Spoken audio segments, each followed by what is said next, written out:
bakunzi ba CANAAN TV n'umunezero ntangere gusubira guhura namwe ngo tuganire ijambo ry'Imana. Ariko imbere ko dutangura kuganira reka tubanze dusenge. Mana y'amahoro, Mana y'imbabazi n'imbaraga, rukundo rwacu mahoro yacu, nje imbere yawe ngushima Mana. Nje imbere yawe ninahaza izina ryawe ko niryo zina ryiza dufise, twaronkeyemo umugisha w'agakiza, niryo zina twaronkeyemo amahoro, niryo zina twaronkeyemo ibyiza. Ndagirata mwami, ndakwiratura umwami mwiza, ndakwiratura umukunzi mwiza, ndakwiratura umutabazi mwiza. N'ubu rero ndakwinginze ukomeze kutwubaka no kutwubahisha twese nk'abana ukunda, kandi mwami Imana imbaraga zawe zikomeze kutuganza, tumenye icyo twagizwe abana, ni ikintu kidasanzwe. Mwami wanje, Mana yanje, ndagushimiye kandi ndakuninahaza. Icubahiro cyose kibi cawe mu izina rya Kristo Yesu senze nizeye ko vyumvise. Amen, amen. Rero ijambo Imana impaye kubaganiriza uno munsi ni ijambo rivuga ngo umve ic'Imana ije gukorera abayiteze. Haleluya, haleluya. Wewe uyiteze urahiriwe, wewe uyiteze urahiriwe. Ndasubiye kubivugira igira gatatu, wewe uyiteze urahiriwe. Ntizokumara amazi, ntizogutetereza. Ni Imana nziza, ni Imana igira neza, ni Imana ikundana. Haleluya. Reka dusome muri Yesaya igice ca 48, dusome umurongo wa 6 n'uw'indwi. Haravuga ngo waravyumvise, none he vyitegereze vyose, mbega ntuvyemera?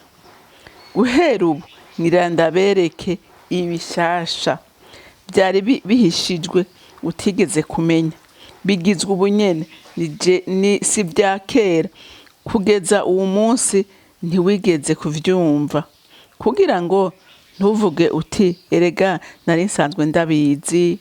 Amen, haleluya. Umvise umuntu yiteze Imana, umuntu ashira umutima wiwe ku vyagezwe vy'Uhoraho, niwe ariko abwigura ijambo. Haleluya, haleluya. Ngo igira ikora ikintu gishasha ku bwawe nanje, igiriremo ikintu gishasha ku bwawe nanje, kubw'umutima wo kwitanga, k'umutima wo kwirondera, kubw'ishaka ufise byo kugendera mu vyagezwe vy'Uhoraho. Haleluya. Hari ikigira ikore, hari ikije gukora, hari ikije kunkorera, hari ikije kugukorera. Haleluya. Kuko ugize iki? Kuko uyiteze. Amen, haleluya. Kuko urongorwa n'ibyagezwe vyiwe. Imana ntiyohemuka. Oya, niyo umwana w'umuntu akugiriye iciza, haleluya, uramupometa ikintu kandi ukagikora. Mbega Imana yo kwiri hejuru ya byose, ko Imana atakintu na kimwe kinanira, niyo yovuga ikintu ntigikore. Oya, oya. Umviriza ngo waravyumvise, none he vyitegereze vyose, mbega ntuvyemera?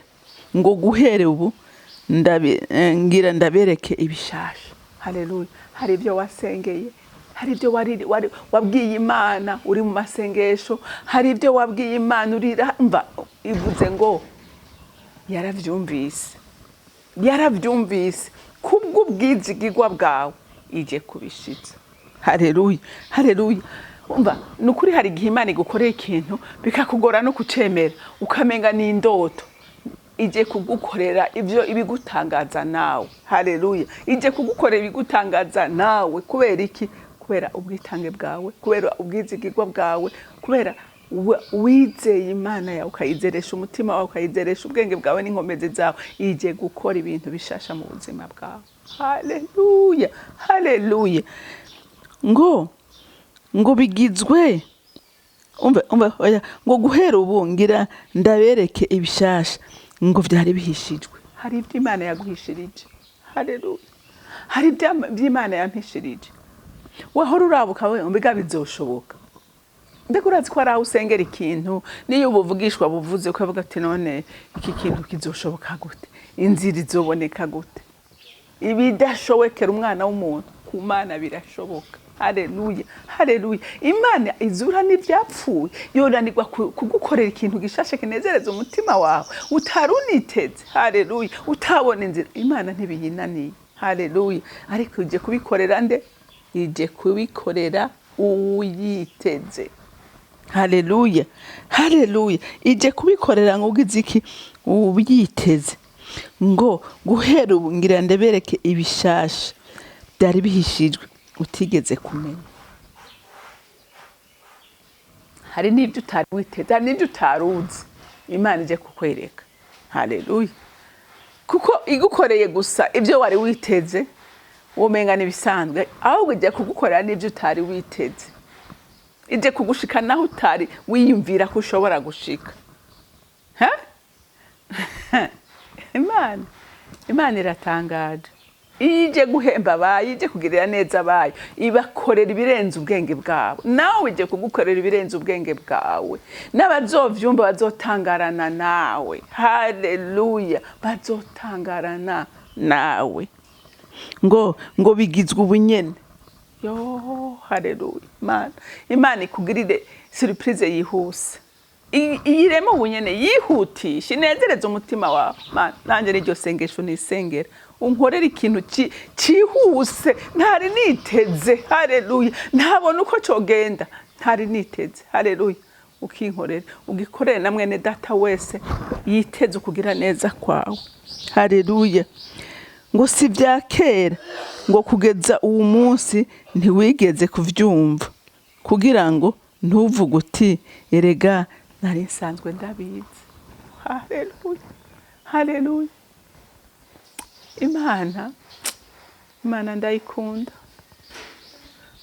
Imana ndayikunda. Hari igihe gukorera ikintu nawe ugatangara. Nanje hari igihe yigeze kuntangaza. Ndavuga ngo iki nta wundi yari kugikora atari wewe, nta wundi yari kugishobora atari wewe. Kuko umwana w'umuntu yo kwifuza no kukugirira neza mugaka bari imite. Ariko Imana yacu ntiriri imite bantu b'Imana.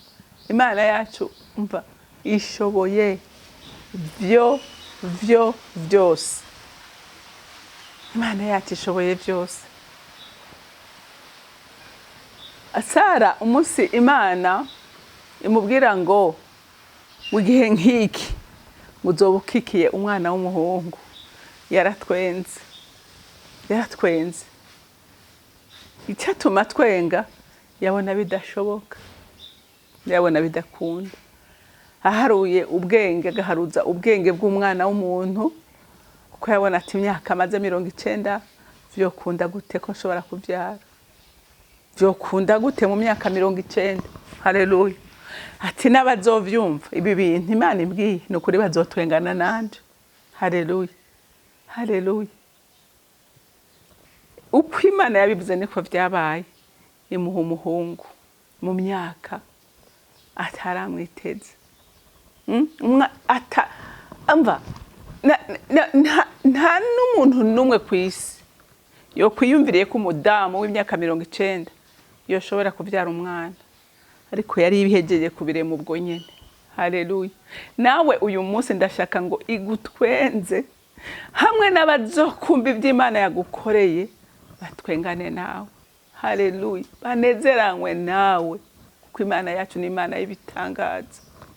Amen. Elizabeth mu busaza bwiwe nawe yaramutwengeje. Umugabo wiwe Zakariya n'umumarayika aje kubimubwira yaranse kubyemera. Hari ikintu Imana ikora ugakanguka. Aravuga ati no, imyaka maze nsenga ntaco Imana sinzoyita kubera itampaye umwana. Umumarayika aramubwira ati jewe ndi Gaburiyeli mpora mpagaze imbere y'intebe y'Imana ngiye kugushikanira isezerano ryawe. Ntiyavyemeye ko yabona ko bidashoboka. Oh, haleluya. Nawe hari ibyo ubona bidashoboka, hari ibyo ubona bidakunda, hari ibyo ubona umenga bamaze gushira kwa kaburungu. Akaburungu kashizwe ko n'umuntu nikasizwe ko n'Imana. Imana ije kubirema, Imana ije kubikora, Imana ije kubishitsa ku bwawe, kuko umwiteze kubera umukunda. Haleluya. Udahagaze ku byo igukorera, ariko uhagaze ku rukundo ukunda Imana. Haleluya. Nayo ije kugukorera ibidasanzwe. Haleluya. Kandi ngo ibiremye ubwo nyene. Haleluya. Ibiremye ngo ubwo nyene. Amajambo y'Imana araryoshe. Ngo nawe ntiwari ubizi, ngo erega ngo nari nsanzwe ngo bigizwe ubunyene, ngo si bya kera, ngo kugeza uyu munsi ntiwigeze kuvyumva, kugira ngo ntuvuge uti erega nari nsanzwe ndabizi. Amen. Rero umuntu w'Imana icyo no guhanura ni kimwe, guma ku mavi ugendere mu byagezwe by'Uhoraho. Icyo nzi neza ntakekeranye ni uko ari umwizigirwa, kandi umugambi wayo ku buzima bwawe n'ubwanje ni umugambi mwiza. Kandi ikindi no kubwira, imigambi ifitiye abawe, haleluya, ko ndazi kubasengera, nanjye ndabasengera. Imigambi Imana ibafitiye ni imigambi myiza, si y'ibyago, ni iy'amahoro.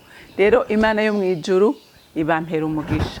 Mana Data rugira byose uri mu ijuru, sindambirwa kugushima, sindambirwa kukuninahaza no kugukengurukira kubw'urukundo rwawe n'ubwizigirwa bwawe.